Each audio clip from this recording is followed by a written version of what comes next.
Everyone. তো আজকে এই সময় ব্লগ বানানোর ভিডিও বানানোর কোনো প্ল্যানিং ছিল না। তো সবসময় তো তোমাদের আমি নাচের হাসি খুশির অনেক রকমের জিনিস দেখাই। তো আজকে যেটা দেখাবো তোমরা তো অনেকেই বলো যে দিদি সারাদিন ধরে যে এত ভিডিও বানাও, এত নাচানাচি করছো সোশ্যাল মিডিয়ায়, বাচ্চাটাকে আদৌ খেয়াল রাখো নাকি, বাচ্চাটাকে বাড়িতে আদৌ পড়তে বসাও নাকি, এইসব ভিডিও টিডিও ছেড়ে বাচ্চাটাকে আগে পড়তে বসাও। তো দেখো আমি অনেকবারই তোমাদের বলেছি যে আমি অনেক কিছু জিনিস আছে যেগুলো আমি টাইম মতো এখন করতে পারি না, যেহেতু আমার বাচ্চাটা ছোট। কিন্তু তাও তোমরা সবকিছু জানা সত্ত্বেও উল্টাপাল্টা কমেন্ট করতে কেউ ছাড়ো না। আর আজকে তোমাদের আমি দেখাবো প্রমাণ যে আমি বাচ্চাটাকে বাড়িতে কেয়ার করি কি না। দেখো সবটা তো আমি ভিডিও তো তোমাদের সাথে শেয়ার করি না। যেমন ধরো আমার সিনুকে পড়তে বসালাম, পড়তে বসানোর সময় তো সেই সময় আর ভিডিও করছি না, বা খাওয়ানো টাওয়ানোর সময় সেরকম ভাবে আমি ভিডিও করে উঠতে পারি না। তো কিছুদিন আগে সিনুর এক্সাম ছিল, যেমনটা তোমাদের বলেছিলাম যে সিনুর এখন এক্সাম চলছে, সেই জন্য আমি এখন ঠিকঠাক টাইম মতো হয়তো ভিডিও আপলোড করতে পারছি না। তো যাই হোক, ওর এক্সাম হয়ে গেছে, ফার্স্ট এক্সাম। আর ফার্স্ট এক্সামের আজকে ফল বেরিয়েছে, তো সেটাই তোমাদের সাথে শেয়ার করবো সিনু কততে কি নাম্বার পেয়েছে। তো সিনু যেহেতু এখন অনেকটাই ছোট, ও যেহেতু এত ক্যামেরা সোশ্যাল মিডিয়া এইসব সম্পর্কে যেহেতু ওর খুব একটা জ্ঞান নেই, সেই জন্য আমি খুব একটা ওকে আনি না। হ্যাঁ, ডেলি লাইফস্টাইল ব্লগে কম বেশি ওকে এনে থাকি, দেখায় আমার সিনু এই করেছে, সিনু সেই করেছে। তো চলো, আজকে ও নিজে বলছে যে মাম্মি আমাকে মিস বলেছে যে আমি নাকি রেজাল্ট খুব ভালো করেছি, আর তুমি ভিডিও করে সবাইকে দেখিয়ে দাও যে আমি পড়াশোনা করি, পড়াশোনায় ভালো বলে। তো এই হলো গিয়ে রেজাল্ট। তো দেখতেই পাচ্ছ ছোট ছোট হাতে লেখা যেহেতু, তাও দেখো কত সুন্দর পরিষ্কার পরিষ্কার করে লিখেছে, যতটুকু চেষ্টা মানে পেরেছে আর কি ততটুকু। সিনু যদিও বাংলাতে অতটা ভালো না, তাও যাই হোক চেষ্টা করেছে। তো এটা যেহেতু প্রথম সাবজেক্ট যেহেতু আমাদের বাংলা, সেই জন্য বাংলাতেই ফার্স্টে তোমাদের দেখাচ্ছি যে নাম লিখেছে ঋষি হেমব্রম। আর ক্লাস 1 বাংলা পরীক্ষা ছিল, রোল নাম্বার 45। আর এই হলো গিয়ে পরীক্ষার যে কাগজ ও লিখেছে, দেখো এগুলো লিখেছে। তো এই পাশ পুরো ফাঁকা, খালি এই পাশেই যা লেখার হয়ে গেছে একটা পাতার মধ্যে। আর মার্কস হলো গিয়ে দেখো 20-র মধ্যে 13 পেয়েছে, তো অনেকটাই কম পেয়েছে সিনু আর বাদ বাকিগুলোর তুলনায়। আর এটা হলো গিয়ে অঙ্ক। তো অঙ্কতে না ও খুব একটা এক্সপার্ট না, আমি যতটুকু জানি, ওকে যতটুকু পড়িয়ে বুঝেছি। কিন্তু হ্যাঁ, ও চেষ্টা করে, ও খুব চেষ্টা করে, যে জিনিসটা বুঝতে পারে না সেটাকে বারবার বোঝার চেষ্টা করে। দেখতে পাচ্ছ নাম লেখা রয়েছে, ক্লাস দিয়ে দিয়েছে, আর রোল নাম্বার, আর এটা কি আছে বিষয় গণিত। তো এই যে দেখতেই পাচ্ছ ছোট ছোট হাতের লেখা।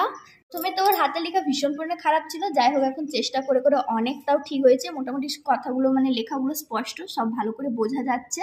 আর সুন্দর করে দাগ নাম্বার দিয়ে দিয়ে লিখেছে, খালি হ্যাঁ এই বেঁকে তেড়ে গেছে।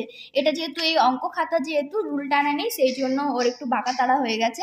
কিন্তু দেখো এখানে মার্কস পেয়েছে পুরো 20-র মধ্যে 20-তে 20, দেখতেই পাচ্ছ। এরপর সাবজেক্ট কি আছে, ইংলিশ। দেখতে পাচ্ছ ইংলিশ, নাম লিখেছে ঋষি হেমব্রম, কিন্তু ওকে আমি বলেছিলাম ইংলিশ খাতে ইংলিশে নাম লিখতে। তো যাই হোক ছোট মানুষ ভুলে গেছে হয়তো। তো এখানে ক্লাস দিয়েছে 1, আর এখানে রোল নাম্বারও দিয়েছে।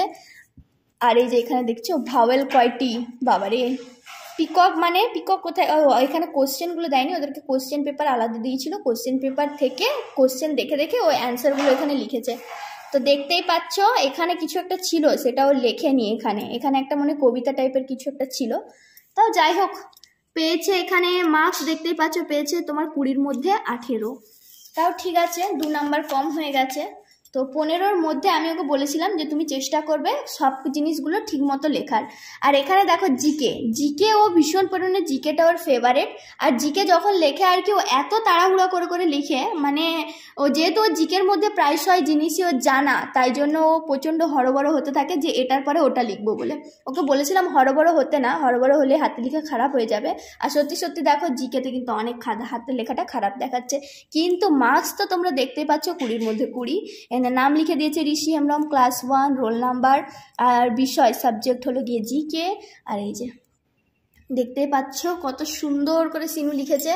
আশা করছি সেই সব মানুষগুলোর কাছে আমি না, আমার ছেলে আজ প্রমাণ করে দিয়েছে যে আমার ছেলেকে ঠিক কতটা কেয়ার করা হয়, আদৌ আমার ছেলেকে আমরা কেয়ার করতে পারি কিনা ঠিকঠাকভাবে, তাকে বাড়িতে পড়তে বসানো হয় কিনা, তাকে আমরা কতটা যত্ন করি, সেটা আমার ছেলে সোশ্যাল মিডিয়া সম্পর্কে এখনো পর্যন্ত কিছু বোঝে না, যেহেতু সে অনেকটাই ছোট।